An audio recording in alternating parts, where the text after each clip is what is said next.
Bonjour à tous, alors aujourd'hui on va faire un pulled pork sur le Kamado K24 de chez Pit Boss.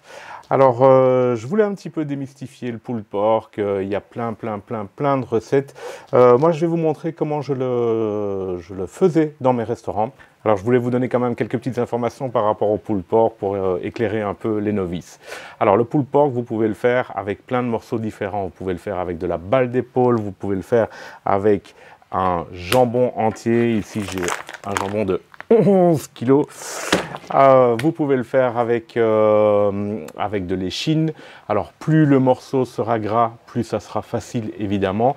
Mais une chose à savoir, c'est que plus le morceau va être gros, au plus de temps il va falloir pour le cuire. Donc au plus de temps le morceau de viande va être exposé à la fumée et donc au plus de goût on aura. Donc si vous prenez une échine d'1 kg, 1,5 kg, eh bien vous n'aurez forcément pas le même résultat, pas le même bark, donc la croûte à l'extérieur, pas la même couleur, pas le même goût de fumée, certainement pas qu'avec une pièce de 11 kg. Alors je sais, une pièce de 11 kg, ben, vous ne pouvez pas faire ça à la maison si vous n'êtes que 3 ou 4 à manger.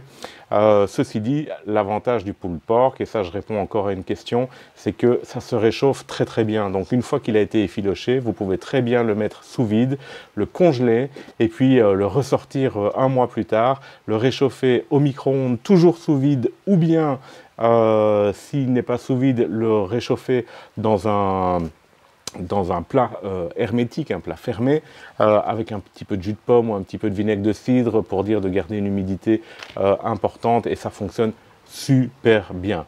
Ok, donc ça vaut la peine, d'autant plus qu'un jambon de cette taille avec l'os va apporter encore quelque chose en plus au niveau du goût.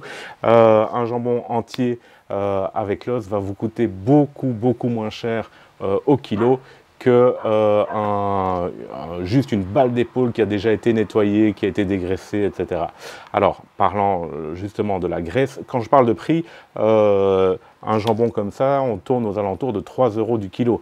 Donc, pour 35 €, allez, on va arrondir, pour 35 €, j'ai un morceau de 11 kg avec l'os.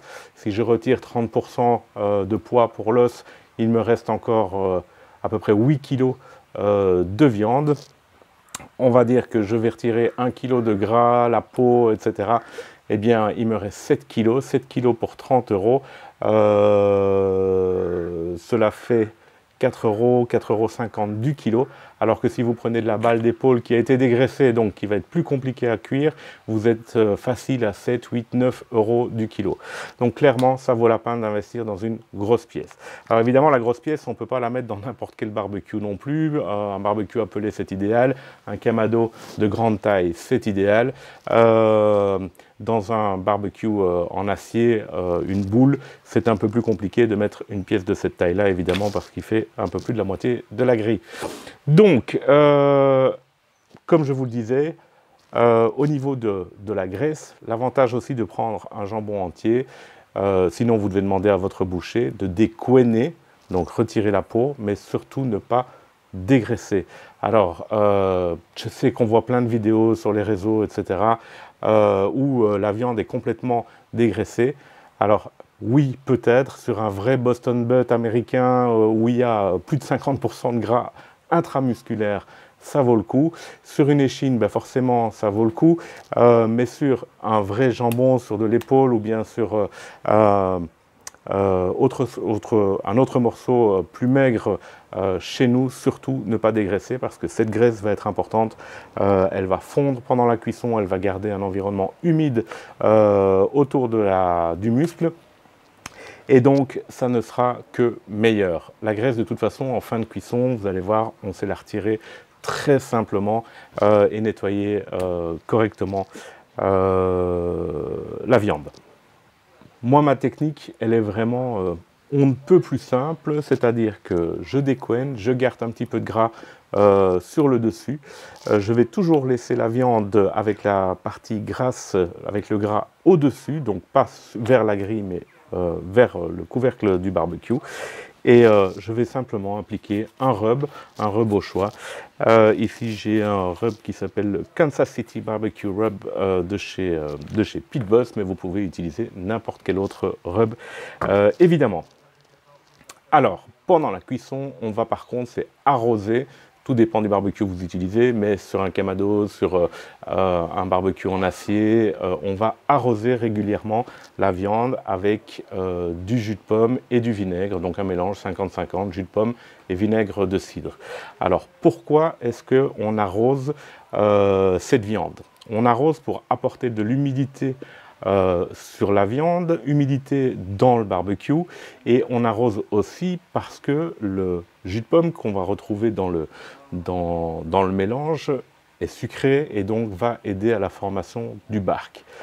Quand je dis qu'on arrose, c'est on vaporise légèrement pour que l'environnement soit humide. Il n'est pas question de venir au tuyau d'arrosage. La viande ne doit pas être détrempée, elle doit juste être humidifiée. Si vous arrosez trop ou trop souvent, eh bien là aussi on a un effet contre-productif, c'est-à-dire que le bark, donc cette croûte qui doit normalement être légèrement croustillante, va devenir toute molle.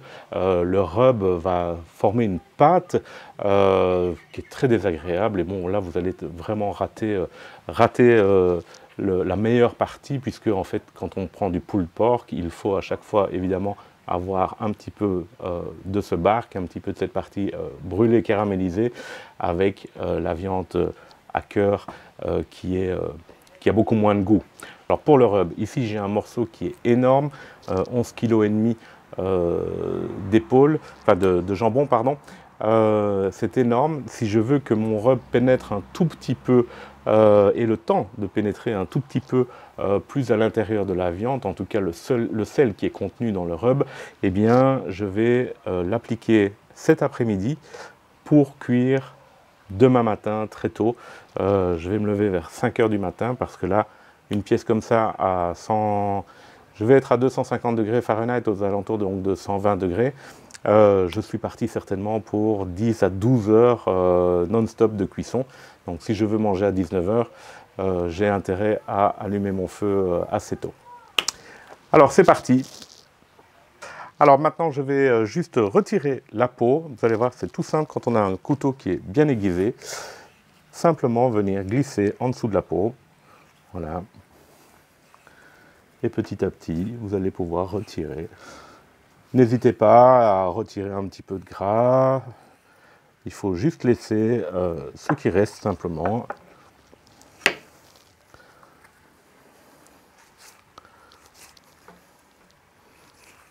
Voilà, j'ai retiré toute la peau de mon jambon. Et donc maintenant, ce que je vais faire, c'est que je vais faire quelques marques pour aider le rub à pénétrer au cœur de la viande, puisque ici, on a de la graisse, bien entendu, mais j'ai aussi une silver skin, donc une petite membrane qui protège les muscles, qui est imperméable. Et donc, il faut que le rub puisse rentrer plus en profondeur. Donc, quelques marques, toutes simples. Il ne faut pas aller en profondeur, il faut juste marquer pour avoir simplement un accès aux muscles.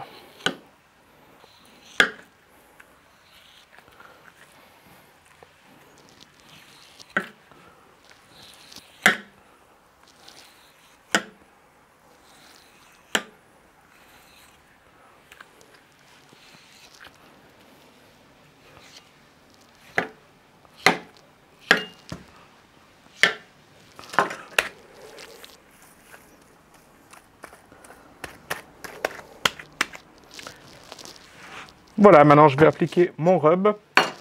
Et pour ça, je vais d'abord étendre une feuille d'aluminium.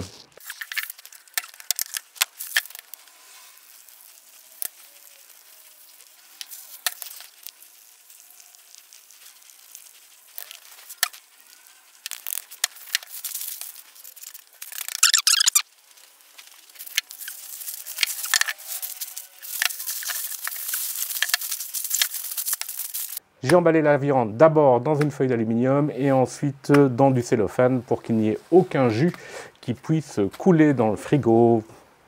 Comme ça, tout le monde est content. C'est parti pour la nuit. Alors mon charbon de bois est prêt.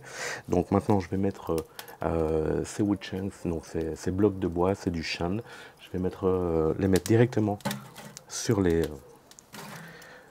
braises. Le déflecteur.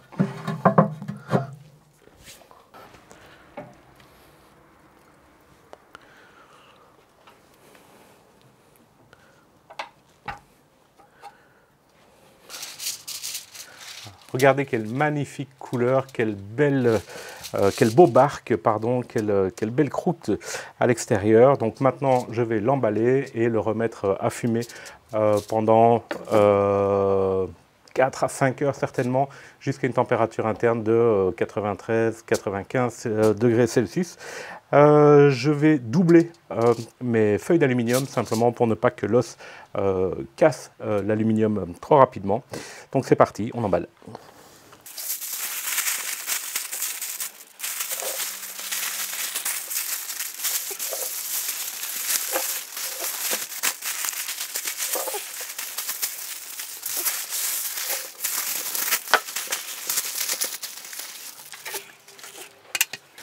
Voilà, alors je viens juste de retirer l'épaule le jambon du Kamado. Alors je vais vous montrer tout de suite, la température interne est aux alentours de 95 degrés Celsius. Alors je vois que mes doigts s'enfoncent vraiment bien dans l'aluminium, donc normalement c'est parfait.